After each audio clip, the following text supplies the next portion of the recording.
The Phantom Stranger #6, written by J.M.D. Mateus and Dan DiDio, art by Xander Cannon and Gene Ha.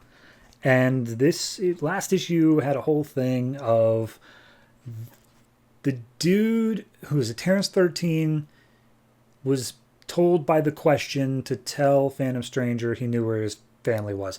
This issue picks up in Vegas because apparently that's where Terrence 13 said it was supposed to be. So Phantom Stranger's in Vegas. He goes into a casino called Lucky Devil, and he just monologues for 2 straight pages of like, these humans, they're trying to ignore the fact that they're mortal via these vain desires, but I too have a family and I worry about them. What is wrong with me? And so then he's approached by an escort, and it's just like, oh yeah, would you like to lose that overcoat, mister? And he's like, you're offering me sex. And she's like, yeah, okay, you could put it like that too. And then all of a sudden her phone goes off, and she immediately gets this look on her face that I can't describe. It is the strangest panel I have ever seen drawn of just sheer confusion and disgust. Just look up like page 3 of this book if you can. It's so strange. Anyway, turns out it's Terry 13 on her phone. And so Phantom Stranger commands this woman like, go do something productive with your life, and sends her away. And then 13 on the other end is like, hey, I'm kind of watching you. I'm seeing what you're doing on the security cameras. Anyway, I told you that your family is here. And as far as I know, that's true, but I'm not sure where. However, there is this one place in this casino that has absolutely no mystical energy, which is weird because everywhere has at least a little bit of mystical energy. So I would suggest searching there. And Phantom Stranger's like, all right, will do. Also, I hate you, Terry 13.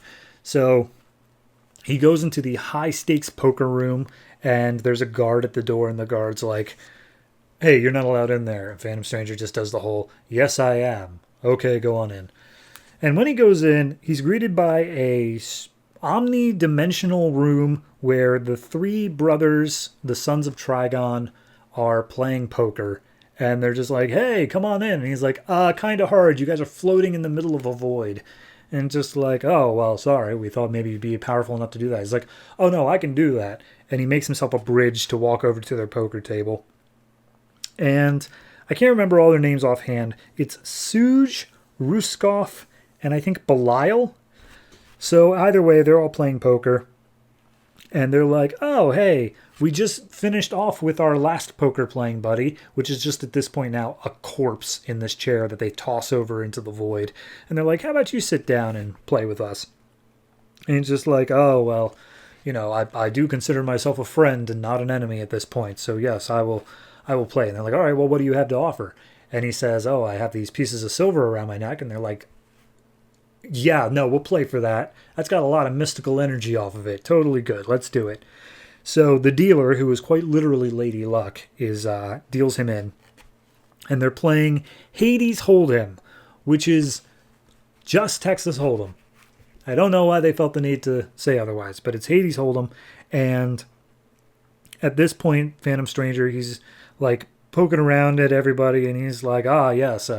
He's playing off how one of them is saying how he's not afraid of anything, yet is clearly afraid of Phantom Stranger and his own brothers. And he's like, no, I'm not. Shut up. The other one is just busy playing on his phone. Ruskov is. And meanwhile, Belial's the only one who's just like, all right, God, can we just have a fun game? Can we just enjoy ourselves here? So the whole game is playing out here. We see that Ruskov is poked and prodded by Phantom Stranger, like he's in his mind, and he forces him to fold. And he's like, wait, no, hold on, I didn't want to fold. And the other brothers are like, oh, too late, you did. Ha ha ha ha. So he storms out. He's a little bit angry. Then we get to Shug, who, once the next card comes out, he goes all in, and so do Belial and Phantom Stranger.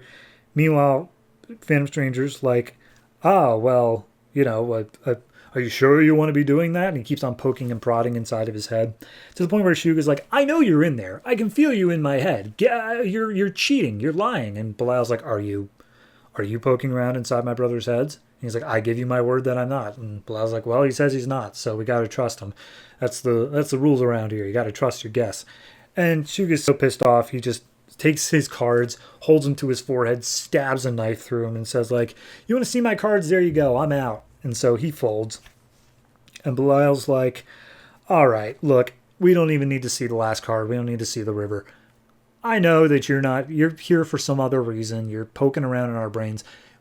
You swore that you weren't doing that. We could have been friends. You said going into this that we were friends, not enemies. So what's going on? And he's like, I'm wondering about the location of my family. I feel that one of you guys took them because you literally, or you or one of your brothers showed up at my house and, like, threatened my family.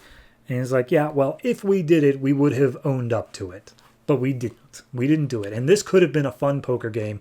But alas, you had to go and ruin it. Dealer flipped the card. And dealer flips the card. And it turns out that Belial would have won. Belial would have had a full house over Stranger's flush. So he sends him out and says, like, because you cheated in this card game, because you have turned an enemy from a friend, we are now eternal enemies, guaranteed forever. I know nothing of your family, but get the hell out of my casino. So as Stranger's walking out, turns out Deadman was inside him the whole time.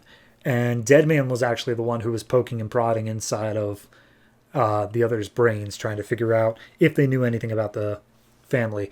And Deadman admits, like, yeah, none of them know about your family, but Ruskov isn't an idiot that he pretends to be. Shug is exactly as hot-headed as he seems to be, but Belial is by far the last guy you want to be an enemy, and you just made an enemy for life out of him, so tough luck there. And Deadman hops into someone else's body, bails, and says, like, oh, and by the way, Phantom Stranger, you're the worst of all. I would have much rather stayed in those demons than stayed in you one more second.